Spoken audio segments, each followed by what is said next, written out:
Assalamualaikum warahmatullahi wabarakatuh. Saya Eweng Desta Permana dari Universitas Pelita Bangsa. Di sini saya akan menjelaskan tentang OSI layer dan lapisan-lapisan OSI layer. OSI layer adalah model referensi yang diciptakan dari sebuah kerangka yang bersifat konseptual.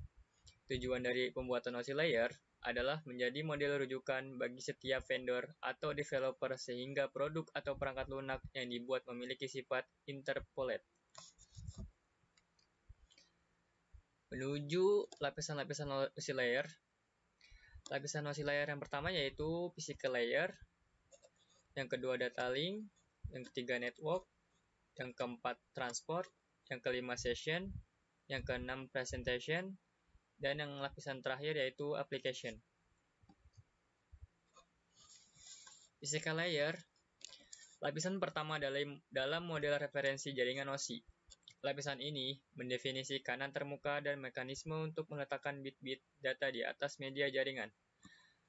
Selain itu, lapisan ini juga mendefinisikan tegangan listrik, arus listrik, modulasi, sinkronisasi antar bit, pengaktifan koneksi dan pemutusannya, dan beberapa karakteristik kelistrikan untuk media transmisi, seperti halnya kabel UTP atau STP, kabel koaksial, atau kabel fiber optik. Pengkabelan beroperasi di dalam lapisan ini. Semua pengkabelan beroperasi di dalam physical layer. Fungsi physical layer yang pertama yaitu mendefinisikan media transmisi jaringan. Yang kedua, mendefinisikan metode pensinyalan. Yang ketiga, sinkronisasi bit data. Yang keempat, mendefinisikan arsitektur jaringan. Yang kelima, mengaplikasikan topologi jaringan. Yang keenam, melakukan proses pengkabelan.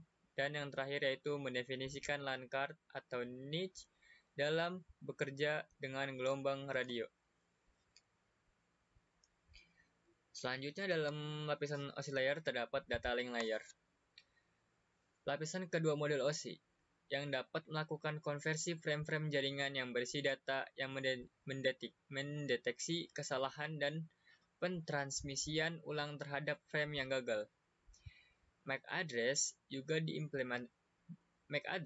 diimplementasikan di dalam lapisan ini. Selain itu, beberapa perangkat seperti network interface card, switch layer 2, serta bridge jaringan juga beroperasi di data link layer. Fungsi data link layer yaitu yang pertama, pengkoreksi kesalahan, yang kedua, menentukan bagaimana setiap bit dari data dikelompokkan ke dalam frame, yang ketiga, pengelamatan perangkat keras, dan yang keempat yaitu menentukan bagaimana sebuah perangkat keras dapat beroperasi. Selanjutnya, lapisan yang ketiga terdapat yaitu network layer.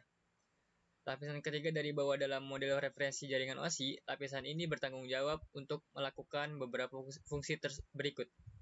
Fungsi yang pertama yaitu pengalamatan logis dan melakukan pemetaan routing terhadap paket-paket melalui jaringan. Membuat dan menghapus koneksi dan jalur koneksi antar dua node di dalam sebuah jaringan. Yang ketiga, mentransfer data, membuat dan mengkonfirmasi penerimaan dan mengeset ulang koneksi. Fungsi utama dari network layer adalah untuk membantu mendefinisikan alamat IP atau Internet Protocol sehingga tiap komputer dapat terhubung dalam satu jaringan. Selanjutnya yaitu lapisan keempat, transport layer.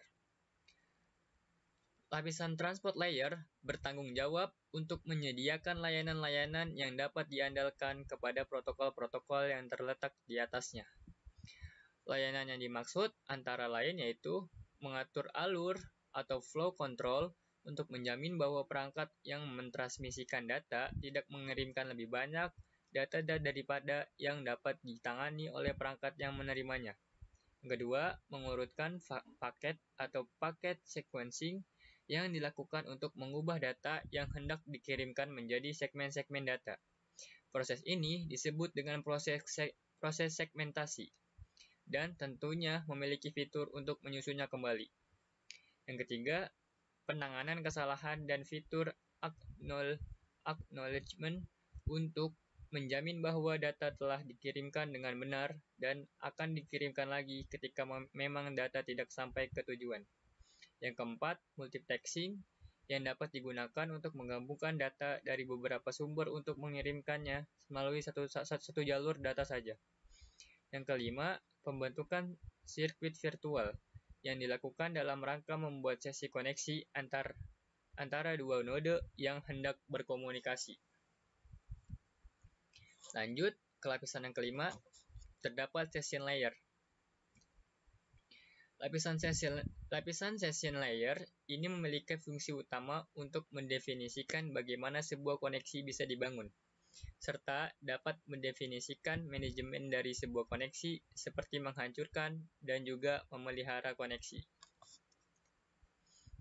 Lanjut, lapisan keenam dari lapisan OSI layer terdapat yaitu presentation layer.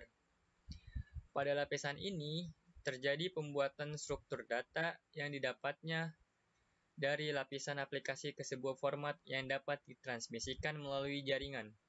Lapisan ini juga bertanggung jawab untuk melakukan enkripsi data, konversi set karakter atau set karakter lainnya, interpretasi perintah-perintah grafis, dan beberapa lainnya.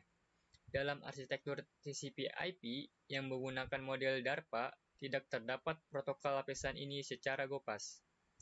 Fungsi utama dari presentation layer adalah mentranslate data yang akan ditransmisikan dari dan menuju sebuah application layer. Lanjut, lapisan terakhir dari lapisan OSI layer yaitu application layer. Application layer merupakan lapisan terakhir yang dilewati begitu komputer klien menerima data tersebut. Fungsi dari application layer yaitu sebagai pelepas data dalam sebuah jaringan dan juga penampil data dalam sebuah jaringan memiliki beberapa fungsi. Seperti yang pertama yaitu menyajikan interface antara aplikasi dengan jaringan. Yang kedua, mengatur bagaimana sebuah aplikasi mampu untuk mengakses jaringan. Yang ketiga, membuat pesan-pesan berupa kesalahan pada jaringan. Yang keempat, menampilkan display dari sebuah jaringan.